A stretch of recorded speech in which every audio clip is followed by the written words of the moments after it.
Thank you for joining me for today's weekly update. I have a number of different items to cover, and I'm pleased to be joined by Secretary Jose Romero of the Department of Health, along with Director A.J. Gary, who's had his hands full lately with tornadoes. And then we have also Colonel Rob Ader here, who's done a magnificent job handling our vaccination distributions. And I believe that covered, and Dennis Smith here with our senior advisors for healthcare at Department of Human Services has joined us as well. And so first, let me talk about the tornadoes. Yesterday, we completed the damage estimates for the tornado and the storm damage in northeast Arkansas, which is Craighead, Poinsett, Jackson, Woodruff, and Mississippi counties. We submitted this to FEMA for review to the President, and the President has assured me that they will promptly look at this. I'm comfortable to say that I believe we have met the federal threshold for a disaster declaration. We have submitted information over 375 homes were damaged or destroyed. We've had over $3 million simply in temporary housing losses, and if we can qualify for federal assistance, this will mean individual assistance that will help the homeowners as well as public assistance. And so we've submitted that, and I want to thank publicly our federal delegation, Senator Bozeman, Senator Cotton, Congressman Westerman, Congressman Hill, Congressman Womack, and I left one out, for their support of this, and they've sent a letter to the President asking for a quick confirmation of this, and we're very grateful for their support. Hopefully we'll have an answer by Christmas on this, and if not, I'll be on the phone hopefully and pushing them. The second item I want to announce today is that we have had our home waiver request pending at CMS for some time under review. Dennis Smith is here, who's been working very diligently along with Secretary Cindy Gillespie on this, and I'm pleased to announce that CMS today has granted our waiver request to continue with our Medicaid expansion program in Arkansas, which will be now called Our Home, and this will allow 300,000 low-income Arkansans to continue to receive health care under our qualified health insurance plans that have been very successful in Arkansas in expanding health care. So I'm very pleased with this information. As just to refresh you, it includes our Life 360 homes. It includes increased accountability. It includes a change in the retroactivity for what is eligible to be covered. And it has been approved in terms of everything, but the Life 360 will take a little bit more time in order to get the financing in order for that. So that will not be able to start immediately, but the waiver has been approved. And very importantly, what was important to me and to the legislature was increased accountability, concentrate on health outcomes. All of that will be a part of the renewal package that we have received now from CMS. And I want to thank Senator Irvin and Representative Gray for their sponsorship of the authorization to pursue that waiver. This comes at just the right time so that 300,000 Arkansans can be confident of continued health care coverage as we go into the new year. So it's good news for this time of the year. Now let me speak about the latest case update for COVID, and specifically let me talk about Omicron, the new variant. Last week, Arkansas confirmed its first case of the variant Omicron. Today, the CDC has posted on their website and is saying that Omicron variant is 73% of the new cases nationwide. And then if you drill down into our region, and our region includes Arkansas, Texas, Oklahoma, Louisiana, New Mexico, that the CDC is saying in that region the new Omicron cases are even higher than the national caseload, and it is at 92% of new cases being of the variant Omicron. I spoke with the CDC and the White House about this today as to this report's accuracy. The 92% is for the region, I would emphasize, and it is not particularly directed at Arkansas, and it is a projection for the region based upon the latest surveillance data. And so regardless of whether the current estimate is precise, it is clear that Omicron is in our state, it is spreading rapidly, and it will define our prevention efforts for the coming months. The good news is that we are at the beginning of the Omicron variant in Arkansas, and so we should have a good Christmas with adequate hospital space. And we did have a meeting of our Winter COVID Task Force today. I heard from our hospitals across the state. They're comfortable with their hospital space. We went through some of the supply issues with them, but we should have a good Christmas based upon the adequate hospital space that we have. It also gives us a window of opportunity to act before Omicron reaches its peak in Arkansas. And we also know that the vaccines are effective even against this variant. They prevent serious consequences in most cases and vastly reduces hospitalizations. In Arkansas, 62% of residents have received at least one dose, and 51% are fully vaccinated. Only 14%, however, have the booster dose.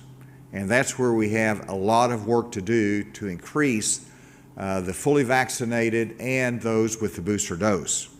That means that Omicron has plenty of room among the non-vaccinated and the partially vaccinated to do its work. And for the unvaccinated, hospitalizations will increase. So we want to increase our vaccination, our booster shots, so that come January, we don't run into a hospital shortage, a staffing shortages, and that we are able to make sure that we have adequate coverage for those that are sick because of this. And so with that, let me go to the graphs for today's report. And you see that we have new cases of 955, which is an increase from last week's new case number of 782 1 week ago. You look at our active cases, they're up 253, and we have, sadly, 15 additional Arkansans who have died from COVID. You go to the vaccines, so we had a good day of getting vaccines out of almost 12,000. Of these, 47% are third dose, and so people are getting the booster, almost 6,000 or more. We have 35% first doses that we want to continue to increase because that means more people, we're going to increase our vaccination rate. On hospitalizations, we are down 17, which is great. As some of the hospital administrators say, people do like to get out of the hospital for Christmas. And so they try to speed that up, but those numbers are down. Ventilators are slightly up. If we go to, this is something that we should draw our attention to. Craighead County is not normally on the excessive new case list, but here we have 116 new cases in Craighead County, largely in the Jonesboro area. And this is a concern and illustrates how quickly the coronavirus can spread. This is an important graph here, and let me go through it with you. The red line at the top are those that are not fully vaccinated. The blue line, the middle one, is those that are fully immunized. And then the green line below, which is the flat line, almost the very, very bottom, it is those that have received the booster dose. And so then you can see, you know, you got your time sequences. It starts November of 2021, goes to December of 2021 on the end, and this is the rate of COVID new cases among persons 65 and older. This is only 65 and older by vaccination status. And so those in that category, if you've been boosterized, if you've received your booster shot, it's just 0 cases during that period of time among those 65 and older that are really the most vulnerable. If you've been fully immunized with the blue, you do have some breakthrough cases, fairly minimal, but if you're not fully immunized, you've only received 1 shot, partially, then you can see how the cases have escalated even over the last month. And I think that's reflective of the Omicron variant and how active it is and how it can impact the elderly. So that tells a story as to how important the booster shot is and being fully immunized. I think we covered these active cases. You can see where we are in relation to the peak of 25,000 in August. Week by week, you can see we're holding our own. It's not going down, but we're concerned and believe that it likely will go up with the Omicron variant and how quickly it spreads. Again, just a reminder that 85% of the new cases have not been vaccinated. If you look at hospitalizations, you have 87% not fully vaccinated, and the deaths, 85% of our deaths, every statistic that we give, 85% have not been fully vaccinated. I show that because that is the educational tool for everyone who believes in data to say, yes, that makes sense to get the vaccination. And the positivity rate has ticked up a little bit, still under 10, but it's worrisome as to how close that is. And this one I'm going to let Dr. Romero speak to. He wants to elaborate on some of this. So Dr. Romero.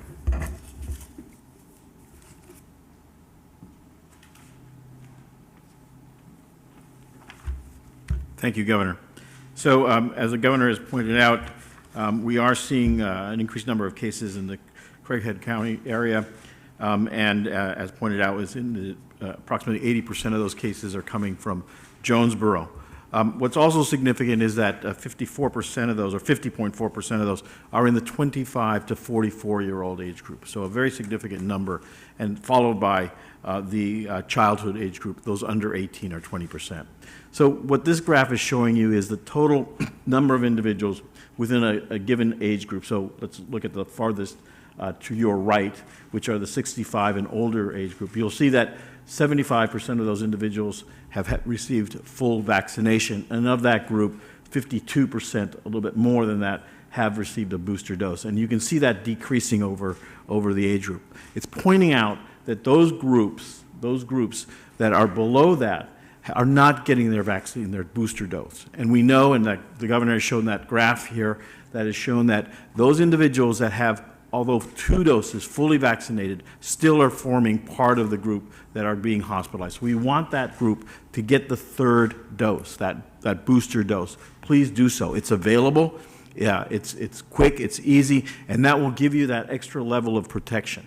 So going forward, please get that done. And you can see that it's particularly low in that 19 to 24-year-old age group. Those individuals are at greater risk for becoming infected with the Omicron variant, and we need to get them vaccinated. So moving aside, I want to talk again about the 5 to 11-year-old group. There's a very slow uptake in the vaccine in that group. At this time, we have about 14% accepting 1 dose and only 7% accepting a full dose. So again, parents, please, this does infect children. It can cause severe disease. We want these children vaccinated. If you're going to get together for the holidays, again, some rules, some good thoughts to think about. Use a mask. Limit your get-togethers to family members. particularly family members that have been immunized. And if you're going places, get tested before you go. Make sure that you're not bringing not only just your dish to the get-together, but you're not bringing COVID to the get-together by having a test to show that you're negative. So thank you very much, Governor. Thank you, Dr. Romero. And before I turn it over for questions, I wanted to recognize Colonel Rob Ader, who was called over from his responsibilities at economic development to come over and run our vaccination distribution program. He's done an extraordinary job, and we're giving him leave with a great deal of gratitude to return to his previous post. And so he'll be transitioning, and Lieutenant Colonel Eric Kramer, who is here on my left, who has been side by side with Colonel Ader through this process, will be taking over that responsibility at the Department of Health, and we're grateful for that as well. But the gratitude of the state goes with you during this critical time in our history and what you've done, Rob. With that, we'll turn it over for any questions. With Omicron coming, do you foresee reinstating the public health emergency or any type of mitigation measures like a mask mandate or anything like that? No. And first, in terms of reinstating the emergency, my guideline is as to whether we are managing everything with our existing resources and protocols, or whether any extra action needs to be taken, and we're managing it. So there's no need to redeclare an emergency, even though we take it seriously. Obviously, I'm sounding somewhat of a reminder bell for everyone that Omicron is here and we got to take it seriously. In reference to mandates or stopping businesses, that's absolutely off the table. We're open. It's important for our children to go to school. It's important for our businesses to not be interrupted. They know how we can protect ourselves. They have the ability to make decisions for their health of their workplace. And so we are open. We're not going to be doing what New York's done. We're not going to give people a false choice of either we're going to shut down your business or we're going to be imposing mandates. We not have that choice. We're going to continue to educate, increase our vaccination rate as we're doing, but we're going to keep open. Are you worried at all with, last I spoke with the health department, Omicron testing gets sent off to a lab in Minnesota, which takes about a week, and then also with the increase in at-home testing, are you worried that Omicron is much more prevalent than we think right now? Well, I believe it is much more prevalent based upon the surveillance information of the CDC. Now, I don't believe it's at 92%. I don't think we're where that region is, but it certainly accelerates quickly. And in terms of our capability to identify this, we have two sources for it, which is the Minnesota lab, but also UAMS has that capacity. So we do have it in state. We've invested in that, and so we do have that capability. Dr. Romero, did you want to comment further on that? So the governor is absolutely correct. I mean, this is prevalent now. It's becoming more prevalent in our state. The fact that we found only one doesn't mean that's the only one that is here. In addition to the surveillance that the governor has already mentioned, next month, probably about the 10th of January, we will have our own internal health department surveillance available with sequencing capabilities available. We've been limited somewhat because of supply chain issues as everybody else. So we are looking for this. We know it's here. We have epidemiologic data to indicate that it's here. I think that these increases in cases that we're seeing, especially in children, represent this Omicron variant. And this question might also be for Dr. Romero. So at-home tests are becoming more prevalent, and early data about Omicron shows that it multiplies faster, and you can go from negative to positive in a much shorter time period than past variants. That on top of reliability of home tests, how reliable are tests in general and are at-home tests?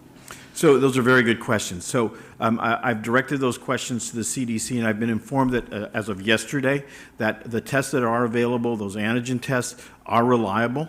They do pick up the virus, and you are very correct that people turn positive, if you will, very quickly with this particular virus. So we also realize that we are losing what we call line of sight, that is the ability to know who is positive in the community. But we also believe that people in the community that test do undergo some form of mitigation measure in their home. That is, they don't go to school or they don't go to work, they don't engage in social activities. So we do encourage testing at home when possible. These are expensive tests. We hope that they'll be more widely available at a lower cost to the public in the next few weeks.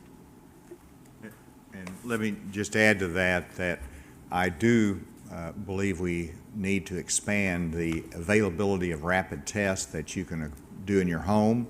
And so I've challenged the Department of Health to develop a plan for that, but there's supply chain issues. The acquisition of sufficient quantity of those at-home tests is a problem, and then of course you have the cost issue as well. And so I know that the President will be making an announcement today in reference to home tests and the availability of it, and presumably from the early reports that you'll be able to go online and order from the federal government the at-home tests. Well, that only can occur whenever the federal government commands the entire marketplace of tests. And so that limits the state's ability to develop those type of programs and initiatives and to have adequate supply of those tests. So we'll have to work through that, but that is something that is important, that we expand that availability. Did the feds sign off? You guys wanted to do expanded cost sharing, and I think there's a provision that would allow, if the next administration beyond the Biden administration would allow a work requirement you guys to implement. All right. Something like that. Did that get approved? Yeah, let me answer it, then I'm going to ask Dennis Smith to come and make sure everything's clear on that. But first of all, we ask for requirement to pay increased premium payment for those that are making more income, and that was denied. And so right now the premium payment is $13 for those on the Arkansas Works, now Our Homes.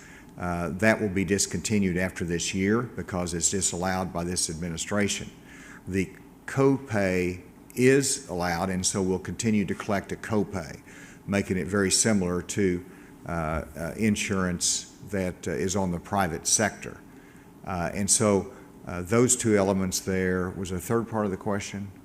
I think that. Well, my understanding was that there was going to be part of it that said if there was a change in administration, that they could allow a work requirement. I didn't know if that was part of the waiver or just. We would have to go back in to request that specifically. Dennis, do you want to add to that?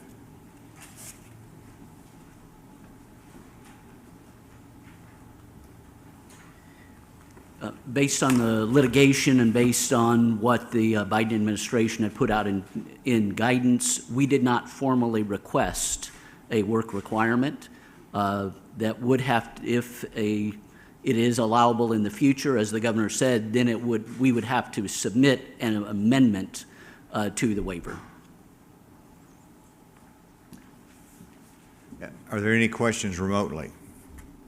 Hey, Governor, this is Kendall with 4029 News. With the new variant and low vaccination rates in the 5 to 11 age group that Dr. Romero discussed, are you concerned about schools after the holiday break and seeing an increase in cases in youth? And do you anticipate more regulations in schools once they go back? As they go back to school? Yes.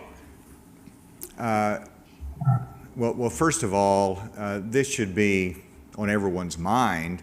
I'll have Christmas and I'll have a grandchild there that is under 5, and so they're not eligible to be vaccinated. And so we're taking the measures by assuring that everybody has been vaccinated, all of the adults, everybody who's eligible, and we will also have booster shots that we've taken. And so we're taking the precautions. Everybody just needs to think through that. because of protection of the children, but also the potential for spreading it more broadly. In terms of school, one, we're going to have a great school year. They've done a great job of mitigation measures and keeping our schools open in a healthy way. And what we just have to do is to continue increase our vaccination rate among the young people, 5 to 11 and 12 to 18, the school-aged children, and encourage them and make it available so they can get vaccinated. We're going to have a very shaky sports season if we don't increase our vaccination rate. And as we've seen in other states and countries, this Omicron variant does have a way of impacting the youth to a greater extent than the previous variants. Dr. Merrill? Let me also add to what the governor has said. We have Test to Stay in the state. The program has worked. The CDC says it does. We want to expand that to other schools that aren't offering that. So again, please take advantage of that. Parents should talk to their schools and enroll in that Test to Stay. We have the supply available to do so, and think that is an excellent way to prevent and to identify those cases in the school so that we don't have spread. Next question. Governor, this is David with the Arkansas Nonprofit News Network. Regarding the Fed's decision to allow premiums for one more year and then disallow them going forward, you sort of explained the dynamic there. I guess, do you have any reaction to that or comment about that decision? Was that a disappointment? And then I guess the other thing is you mentioned kind of increased accountability, and I guess if you could speak a little more to what you mean by that. Is that a reference to kind of doing the tracking of the performance of the private health plans, or what? Yes, it is exactly as you expressed it, but let me elaborate. The one priority was simply getting the waiver so that we can continue this very successful program in terms of expanding health care. Secondly, we wanted to have the Life 360 so we could address maternal care, we could address mental health issues with our community hospitals and expand that care in Arkansas. That was very, very important to us, and we're assured that that's going to happen. We just have to get the financing part of it worked out, and so we're anxious for that, but that's a very important part of it. And then we wanted to have a responsibility part of this for the beneficiary, for the person who is on this program. And we have that because we'll have the co-share that is very typical in insurance arrangements. That will be a part of it. That will reflect the accountability, even though there will not be a separate premium cost for the higher portions, higher income levels. And then in terms of the what I referenced to the accountability, this is all about our insurance carriers and being responsible not just for providing insurance, but for engaging in better health outcomes. And so we want to hold them accountable. We want to improve the health outcomes and measure that. And so that is a part of it. That's been approved, and that will go forward. If I could, just two other quick ones on the Life 360 homes. That sort of, I guess, TBD. The feds are going to continue to work that out with you. You mentioned financing. Is the issue there the match rates? Is that what still needs to be worked out? And then the other thing I wanted to ask about is in terms of the waiver request that y'all made, what you described included both sort of incentives that the QHPs would offer to beneficiaries if they did certain things, and also said that if beneficiaries were completely inactive, like weren't using their healthcare plan at all, they would be moved to traditional Medicaid. Are those two elements also TBD, or are they all systems go? TBD is to be decided. I know that part. Dennis, I'm going to let you address that. The issue on the financing is not about the match rate. We would receive this same 90% match rate from the federal government. The issue is on how to cost out the Life 360 homes. How many will they be, and how do they get counted in the per member per month cost towards budget neutrality? We've had great discussions with CMS. We just couldn't push it all the way through by the end of the year. So we do expect our talks with them to continue very quickly. They are very much interested in the concept and in the target populations that we have laid out.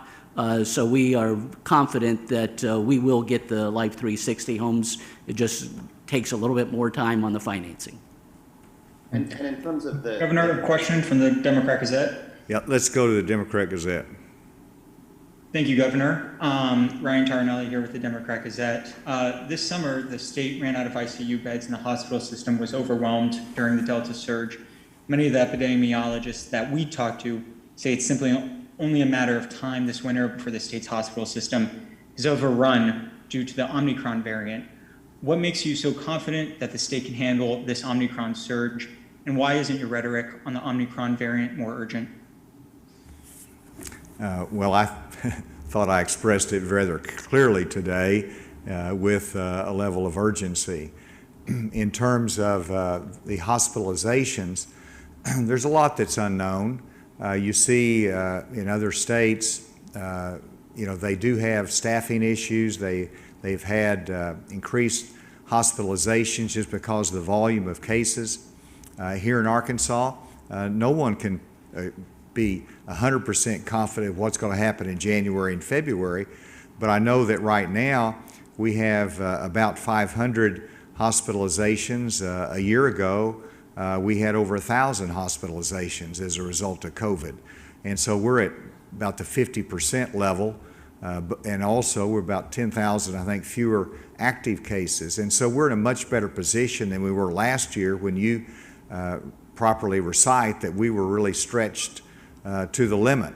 We're going to be, and that's the reason we had my COVID task force meeting today, is to prepare for the future and to start the steps necessary in the event we have to expand. We want to be ready.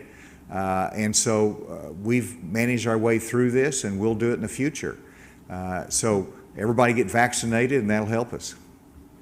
And how frustrating is it that the more conservative, hardline elements of your party continue to share vaccine misinformation and even vaccine conspiracies? I actually think that's diminished somewhat. I noted that President Trump had his booster shot, and he encouraged his audience, saying, hey, this is important. I do think, there's still a hardcore element, and I think it got politicized early on. And I'm hopeful over time that it diminishes. I think it has diminished. And part of it is just simply people see facts, and it's hard to deny the reality of what we're seeing in terms of the new variant, of the success of the vaccinations, in terms of better health outcomes. So that's the right strategy, and I'm pleased that there's a growing consensus that this is the way out of this. Is there another last question at the table here? Are steps that you'll need to take to increase hospital capacity once Omicron really gets going, and if so, what types of things are you looking at? Well, the risk is that we are in the bottom 10 of states in terms of our vaccination rate. And so the national prognosticators say that's a problem, because that means 49% of our population is not fully vaccinated. And that's a lot of room for Omicron to work. And if a percent of those are hospitalized and we don't increase that vaccination rate, it could mean in January or February we could have a hospital capacity issue. Now, that's unknown, and so we have to be prepared for that. We will be prepared for it in the event we have to expand hospital space. We expanded hospital space last winter. at the peak times, and we'll be prepared to do it again if we have to. We don't want to do that because it costs a lot of money. But if we have to, we will. But the better answer is let's get vaccinated. Dr. Romero, you good? I'm very good. And yes, ma'am. Yes. Do you have the totals for the cost of damage from the tornado? I know that the benchmark was $5 million. Did it surpass that? I'm comfortable that that damage level has been passed. The letter to the president for our request for disaster declaration recites the damages in homes, in businesses, in relocation expenses, and some of the cost elements there. But from that, you can extrapolate that I'm confident that it meets the disaster requirements, and it's over $5 million. Can state funds be used on if we receive that federal money? I know there was a separate emergency state fund. Would those be used as well? AJ, I want to get it right. I think the answer is yes, but is that right, Jay? Do you want to elaborate?